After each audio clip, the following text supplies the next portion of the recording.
Rabbi इश्रह ली सदरी व यस्सिर ली अमरी वहलुल उक़दतम मिन लिसानी यफ़क़हू क़ौली। औज़ु बिल्लाहि मिनश शैतानिर रजीम, बिस्मिल्लाहिर रहमानिर रहीम। जैसे हमने इब्तिदा में बात की थी कि रमज़ान किस तेज़ी से गुज़रता है। क्या आपको यकीन आता है कि आज तकरीबन निस्फ़ रमज़ान गुज़र चुका है और हमने 15वें रोज़े की नियत की हुई है। तो आज के पॉइंट्स देखते हैं कि कुरान, दुआ, इखलाकियात, ज़िक्र, नमाज और मज़ीद कुछ और चीज़ें कि क्या रहनुमाई हमें डॉक्टर साहिबा देती हैं। मुस्लिम की हदीस है 1873, आप लोगों ने बारहा ये सुनी होगी, पढ़ी होगी। हज़रत अक़बा बिन आमिर से रिवायत है कि नबी सल्लल्लाहु अलैहि वसल्लम तशरीफ़ लाए, हम सुफ़ा में थे।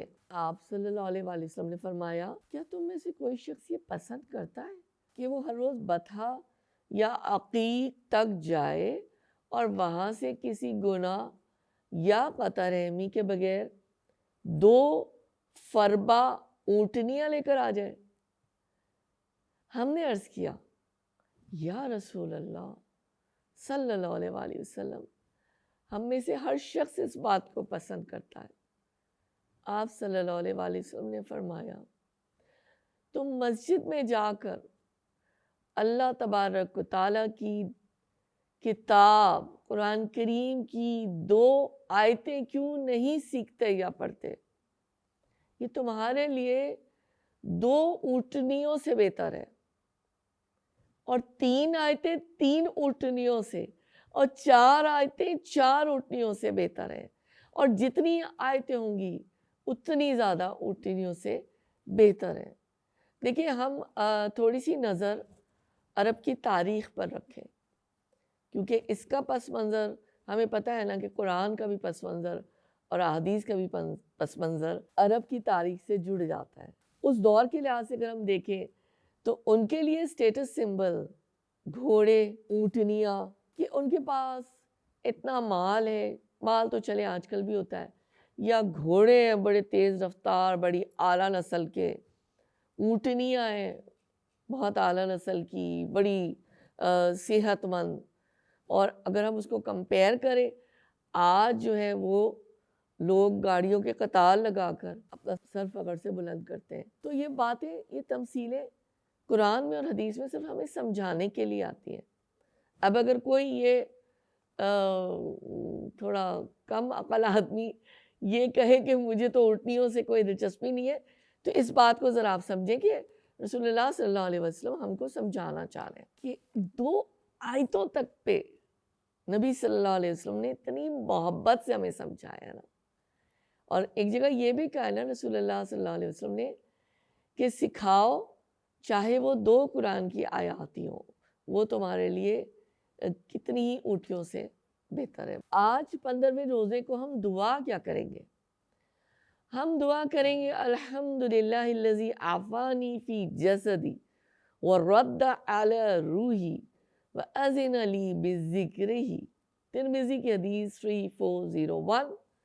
तर्जुमा है, हर किस्म की तारीफ़ अल्लाह ही के लिए है जिसने मुझे मेरे जिस्म में आफ़ियत अता की और मुझ पर मेरी रूह लौटा दी, मुझे अपनी याद की इजाज़त दी। हम सबको मालूम है कि जब हम सो जाते हैं तो हमारी रूह जो है वो अल्लाह ताला के पास चली जाती है। किस मुकाम पर जाती है ये गैब के हाल तो अल्लाह जानते हैं। और फिर जब हम नींद से बेदार होते हैं तो अल्लाह ताला रूह को लौटा देते हैं। और इसके लिए दुआ भी हमें पता है कि सोने की जो दुआ है उसके अंदर ये उसका मतलब ही सारा ये उस वक्त अल्लाहुम्मा बिस्मिका अमूतु व अहया, इलाही मैं आपके बुलंद नाम के साथ मौत पाता हूँ या पाती हूँ, और आप ही के नाम के साथ मैं जिंदा उठती हूँ या जी उठती हूँ या जी उठता हूँ। अब नमाज का एक जो एक्शन है या जो एक रुकन है وہ رکوع ہے. رکوع میں جھکنا. رکوع میں ہم کیا تسبیح پڑھتے ہیں؟ ہم سب جانتے ہیں سبحان ربی العظیم، سبحان ربی العظیم، سبحان ربی العظیم. مسلم کی 1814 حدیث ہے.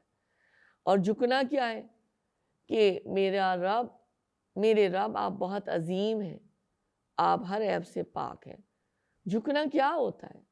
آپ اگر جائیں، کچھ جو لوگ ہیں، کچھ جو قومیتیں ہیں، جاپان میں آپ دیکھیں کہ وہ جھک کر سلام کرتے ہیں، تقریباً رکوع کی کیفیت میں چلے جاتے ہیں.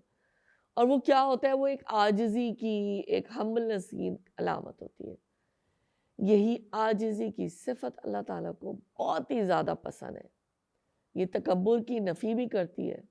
تو یہی بات ہے یہاں پہ اللہ تعالیٰ نے ہمیں یہ جو حرکت ہے وہ سکھائی ہے. تسبیحات نماز میں جیسے ہم رکوع کے ساتھ اٹھتے ہیں تو ہم پھر کیا کہتے ہیں؟ سمع اللہ لمن حمدہ ربنا ولک الحمد. یعنی رکوع سے اٹھتے ہوئے بھی ہم نے یہ تسبیح پڑھی. سن لی اللہ تعالیٰ نے اس شخص کی جس نے اس کی تعریف کی، اے ہمارے رب آپ کے لیے تعریف ہی تعریف ہے. تو نماز میں خشوع کے لیے یہ تسبیحات ہمیں سکھائی گئی ہیں. انفاق فی سبیل اللہ. انفاق فی سبیل اللہ کیا ہے؟ حضرت رافع بن خدیج رضی اللہ تعالیٰ عنہ بیان کرتے ہیں کہ رسول اللہ صلی اللہ علیہ وسلم نے فرمایا صدقہ برائی کے 70 دروازے بند کر دیتا ہے. طبرانی کی 109-3 نمبر کی حدیث ہے. اب آج 15ویں روزے کو ہم نے یہ باتیں سنی سمجھی، تو اب کیا ہم نے پرومس کرنا ہے، کیا اپنے آپ سے عہد کرنا ہے، کون سا وعدہ کرنا ہے کہ میں انشاءاللہ صدقہ بھی کروں گی، چاہے وہ کم ہی ہو. اس کا کوانٹٹی سے کوئی تعلق نہیں ہے. ہر نیکی کا تعلق کوالٹی سے ہے. آپ جو بھی آپ کو اللہ نے وسعت دی ہے اس حساب سے آپ صدقہ ضرور کریں. اور دوسرا پوائنٹ کہ عاجزی اختیار کرنی ہے اور تکبر سے دور رکھنا. یہ ہمارے ہو گئے ٹیک ہوم پوائنٹ. آج کی گفتگو کا یہیں پر اختتام ہوتا ہے اور کل دوبارہ ملیں گے کچھ نئے موضوعات کے ساتھ. السلام علیکم.